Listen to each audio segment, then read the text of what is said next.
नमस्कार दोस्तों, मैं हूँ आपका दोस्त, आपका गाइड, आपका टीचर उज्जवल कश्यप। स्वागत करता हूँ आपका अपने YouTube चैनल पे जो है I desire education. All you need is the desire to achieve. कैसे हैं आप लोग? उम्मीद करता हूँ अच्छे होंगे।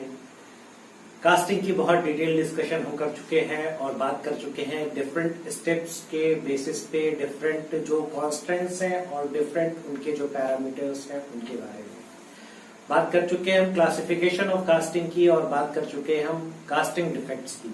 आइए लास्ट टॉपिक, जो छोटी सी टॉपिक है, फर्नेसेस के बारे में थोड़ी जानने की कोशिश करते हैं, क्योंकि कभी कभी यहाँ से ऑब्जेक्टिव क्वेश्चन रेस हो जाते हैं आपके इंजीनियरिंग सर्विस एग्जामिनेशन के लिए। पहली फर्नेस की अगर बात करें तो हम पहली फर्नेस डिस्कस करने जा रहे हैं, क्यूपोला फर्नेस। क्यूपोला फर्नेस की अगर बात करें तो क्यूपोला फर्नेस को बेसिकली यूज किया जाता है ब्लास्ट फर्नेस से जो ऑब्टेन्ड रॉ मटेरियल है, आपका पिग आयरन जो प्रोडक्ट है उसे डाला जाता है to convert it into the cast iron. अगर बात करें क्यूपोला फर्नेस के डिफरेंट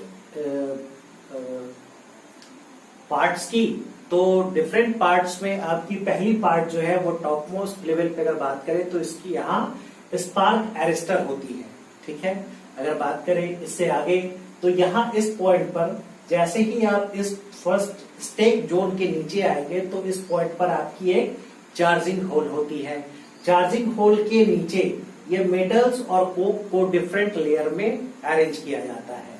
अगर बात करें इससे नीचे आएंगे तो आप कोक की एक लेयर रखते हैं और यहाँ पे पार्ट होती है जिसे टायरस कहते हैं। ठीक है, टायरस के जस्ट नीचे एक होल होती है जिसे स्लैग होल कहते हैं और इसी टायर के आसपास यहाँ पे एक विंड बॉक्स होती है। विंड बॉक्स के साथ कनेक्टेड है एक air blast inlet.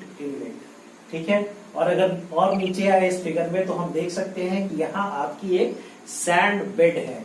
Sand bed के पास ही दूसरे कॉर्नर पे आपकी टैपिंग होल होती है जहां से आप अपने मोल्टेन मेटल को टैप करते हैं। ठीक है, अगर इससे नीचे आए तो ये आपकी बॉटम डोर्स दिख रही है जो कि यहाँ ओपन कंडीशन में है और यहाँ चार्जिंग फ्लोर है और बस ये आपके सारे के सारे पार्ट्स हो गए। अगर बात करें क्यूपोला फर्नेस की, क्यूपोला फर्नेस के टोटल हाइट को टोटल 5 पार्ट्स में डिफाइन किया जाता है, 5 पार्ट्स में डिवाइड किया जाता है। सबसे पहली जो पार्ट है वो है आपकी स्टैक जोन।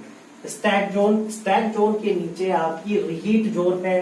रिहीट जोन के नीचे आपकी मेल्टिंग जोन आती है। मेल्टिंग जोन से जैसे आप नीचे आएंगे तो आप देखेंगे कि यहाँ रिड्यूसिंग जोन है और रिड्यूसिंग जोन के नीचे आपका कंबशन जोन है। ठीक है, ये 5 डिफरेंट जोन्स हो गए आपके क्यूपोला फर्नेस के लिए। अगर बात करें तो यहाँ एक एयर ब्लास्ट इनलेट है जहां से आप अपने हॉट एयर की ब्लास्ट को, फ्लू गैसेस को इनलेट देते हैं, फोर्स करते हैं ताकि ये इस कोक की कंबशन करा सके, कोक की कंबशन और टेम्परेचर की इंक्रीमेंट करा सके। ठीक है, बेसिकली अगर बात करें स्टेप्स की तो इनिशियल स्टेप्स है कि आप जो ब्लास्ट फर्नेस से ऑब्टेन्ड आपका पिग आयरन है उसे आप डालते हैं as a charge means ingredient in your cupola furnace to obtain cast iron in large quantity.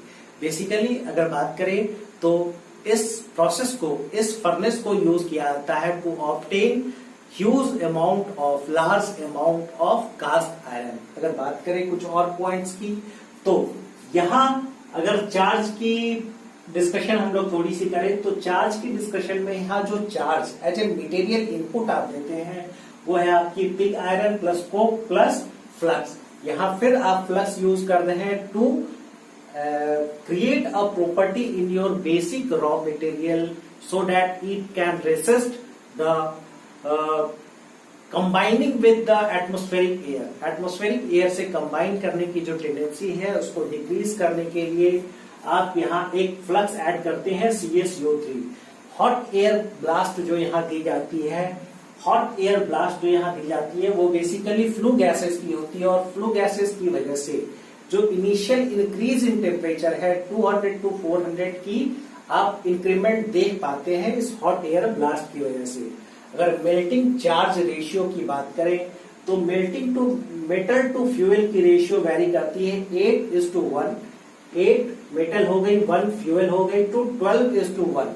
ठीक है, ये पार्ट एक ऐसा क्वेश्चन पूछ चुका है इंजीनियरिंग सर्विस में, और पूछा गया था कि हॉट क्यूपुला फर्नेस में मेटल टू कोक की जो रेशियो है वो क्या होती है। ठीक है, मेटल टू कोक की जो रेशियो होती है क्या होती है। आगे अगर बात करें तो हॉट ब्लास्ट फर्नेस में ये जो आप हॉट एयर की फ्लो करा रहे हैं, फ्लो गैसेस की फ्लो करा रहे हैं, इसकी पर्पस ये है कि आप इनिशियल टेम्परेचर को इंक्रीज कर सके अपने पूरे के पूरे क्यूपुला फर्नेस के मटेरियल पार्ट को, जहां आपने मेटल को प्लेस कर रखा है विद कोक, उसकी प्री हीटिंग करा सके। अगर ऑपरेटिंग टेम्परेचर्स की बात करें तो operating temperature approximately 1650 degree C तक आप ऑब्टेन कर सकते हैं, और इस हायर टेम्परेचर पे आप अपने स्टील की भी मेल्टिंग करा सकते हैं क्यूपुला फर्नेस के लिए। अगर बात करें कुछ एडवांटेजेस की, तो यहाँ इस प्रोसेस में आपकी मेजर एडवांटेज ये है कि आपकी जो मेल्टिंग की कॉस्ट होती है वो कम होती है। अगर बात करें डिसएडवांटेजेस की, तो यहाँ जो मटेरियल की क्वालिटी होती है उस पे आपकी कंट्रोल कम होती है और लॉसेस थोड़ी ज्यादा होती है। तो ये पूरी की पूरी डिस्कशन हो गई आपकी क्यूपोला फर्नेस की। अगर आप चाहिए तो एक स्क्रीनशॉट ले सकते हैं। उम्मीद है आप स्क्रीनशॉट ले चुके हैं।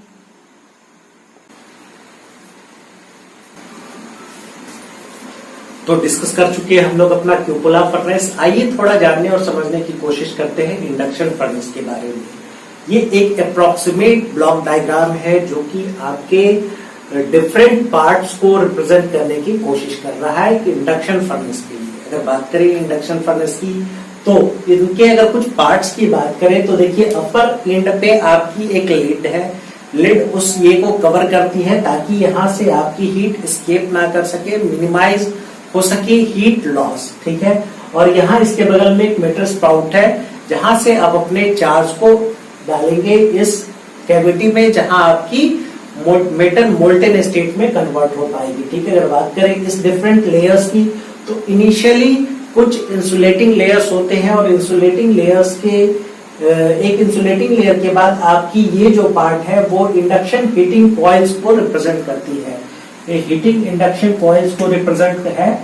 ये सारे जो राउंड सर्कुलर पार्ट दिख रहे हैं आपको इस फिगर में, वो सारे आपके हीटिंग इंडक्शन कॉइल्स हैं। अगर बात करें इसके आउटर लेयर की, तो ये जो लेयर है ये आपकी कॉपर की केसिंग को रिप्रेजेंट कर रहा है जो यहाँ प्रेजेंट है। ठीक है, इसके कुछ आउटर एक कवरिंग होती है, और इस तरीके से आपकी पूरी की पूरी इंडक्शन फर्नेस बनी होती है। अगर बात करें इलेक्ट्रिकल सर्किट की, तो इलेक्ट्रिकल सर्किट इन कॉइल के से कनेक्टेड होती है, और एक थोड़ी डिस्टेंस प्लेस पे इसकी एक बोर्ड होती है, जहां आप जब इग्निशन को ऑन करेंगे, स्टार्ट करेंगे, तो कॉइल की हीटिंग स्टार्ट होगी, और इस कॉइल की हीटिंग से आपकी जो चार्ज है, आपकी जो मेटल है, वो मोल्टेन स्टेट में कन्वर्ट होनी धीरे धीरे स्टार्ट हो जाएगी।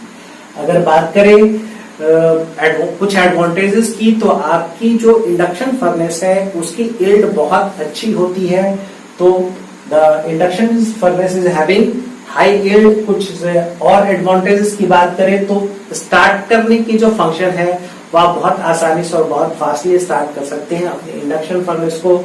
यहाँ जो मेल्टिंग होती है वो काफी क्लीन होती है। यहाँ नेचुरल स्टायरिंग की प्रोसेस होती है, आपको स्टायर करने की जरूरत नहीं होगी। नेचुरल स्टायरिंग यहाँ ऑब्टेन होती है। काफी कॉम्पैक्ट मशीन है, और टेम्परेचर ऑब्टेन अगर कहे, टेम्परेचर ऑपरेटिंग अगर कहे, तो आप अटेन कर सकते हैं अप्रोक्सीमेटली 1700 डिग्री से। अगर लिमिटेशंस की बात करें तो यहाँ एक मेजर लिमिटेशन बस ये है कि स्लैग और फ्लक्स जो आप ऐड करते हैं विथ योर चार्ज, उन्हें जो हीट अटेन होती है वो डायरेक्टली कॉइल से होती है अदर देन योर चार्ज। ठीक है, since the heat source is isolated, slag and flux gets the heat from the charge instead of heat source। ठीक है, तो ये आपकी लिमिटेशन हो गई इस पार्ट की, और ये हो गई पूरी की पूरी डिस्कशन इंडक्शन फर्नेस की। बहुत डिटेल डिस्कशन करने की जरूरत नहीं है, क्योंकि बहुत डिटेल क्वेश्चंस नहीं पूछे जाते हैं। एक ब्रीफ इंट्रोडक्शन थी। आइए थोड़ा देखने और समझने की कोशिश करते हैं अपने थर्ड का एक type of furnace, river battery furnace. River battery furnace की अगर बात करें तो ये एक डायग्राम है जो रिप्रेजेंट करने की कोशिश कर रही है आपके रिवर बैटरी फर्नेस को। यहाँ आपके लिए एक चार्ज ट्यूब क्रिएट किया गया है, जहां से आप अपने चार्ज को इनलेट करेंगे इस पूरे की पूरे फर्नेस में। एक वॉल माउंटेड बर्नर है, यहाँ एक वॉल माउंटेड बर्नर है जहां से फ्लेम निकलेगी और हीटिंग क्रिएट करेगी आपके मटेरियल की। यहाँ ये आपने चार्ज डाला और ये चार्ज पार्ट है, और जब इसकी मेल्टिंग स्टार्ट होगी तो लोअर पार्ट में आपकी मोल्टेन मेटल होगी और अपर पार्ट में आपकी स्लैग डिपॉजिट हो जाएगी। जिस लेयर पे आपकी अपर लेयर पे स्लैग डिपॉजिट होगी, उसी साइड उसी लेवल पे एक स्लैग टैप होगी जहां से आप स्लैग को रिमूव कर सकते हैं, और एक दूसरी मेटल वेल और टैप यहाँ लोअर बॉटम में दी गई है जहां से आप अपने मोल्टेन मेटल को ऑब्टेन कर सकते हैं। बात करें अगर कुछ एडवांटेजेस की, तो यहाँ इस प्रोसेस को यूज किया जाता है for having high volume rate, ठीक है। और बात करें कुछ और एडवांटेजेस की, तो यहाँ जो ऑपरेटिंग एंड मेंटेनेंस कॉस्ट होती है वो काफी कम होती है, और इसकी यहाँ इस फर्नेस रिवर्बरेटरी फर्नेस में भी आप अटेन कर सकते हैं temperature of approximately 1700 degree C. अगर बात करें कुछ लिमिटेशंस की, तो यहाँ जो आपकी मेटल है उसकी ऑक्सीडेशन रेट काफी हाई होती है। इस प्रोसेस इस फर्नेस की जो इफिशियंसी है वो पुअर है, और अगर बात करें तो फ्लोर स्पेस की रिक्वायरमेंट थोड़ी ज्यादा होती है। तो ये एक ब्रीफ डिस्कशन थी आपके कुछ फर्नेसेस की। बात कर चुके हैं हम क्यूपोला फर्नेस के बारे में, इंडक्शन के बारे में और रिवर्बरेटरी फर्नेस के बारे में। इससे ज्यादा अभी तक तो नहीं पूछा गया है, उम्मीद है आगे भी नहीं पूछा जाएगा। अगर कोई बात ऐसी होगी, कुछ सिलेबस इंक्लूड होगा, तो मैं बीच बीच में इस कास्टिंग के पूरे पार्ट में ऐड करने की कोशिश करता रहूंगा। उम्मीद है कास्टिंग की चीजें आपको समझ आ रही है और पूरी की पूरी पार्ट आपकी क्लियर है। तो इस तरीके से कास्टिंग की पूरी प्रोसेस, पूरी डिटेल डिस्कशन अभी ओवर हो चुकी है। हम लोग खत्म कर चुके हैं अपने पहले प्राइमरी प्रोडक्शन प्रोसेस को। फाउंड्री की बात कर चुके हैं और कास्टिंग की बात कर चुके हैं। Foundry casting definitely are the same thing, not the different. तो मिलते हैं अगले लेक्चर में, बात करेंगे कुछ नए टॉपिक की। मैन्युफैक्चरिंग के सेकंड पार्ट को स्टार्ट करेंगे। उम्मीद है चीजें क्लियर है। अगर आपको कोई प्रॉब्लम हो तो मुझे लिख सकते हैं कमेंट बॉक्स में, या मेल कर सकते हैं जो कि डिस्क्रिप्शन में अवेलेबल है। थैंक यू, जय हिंद।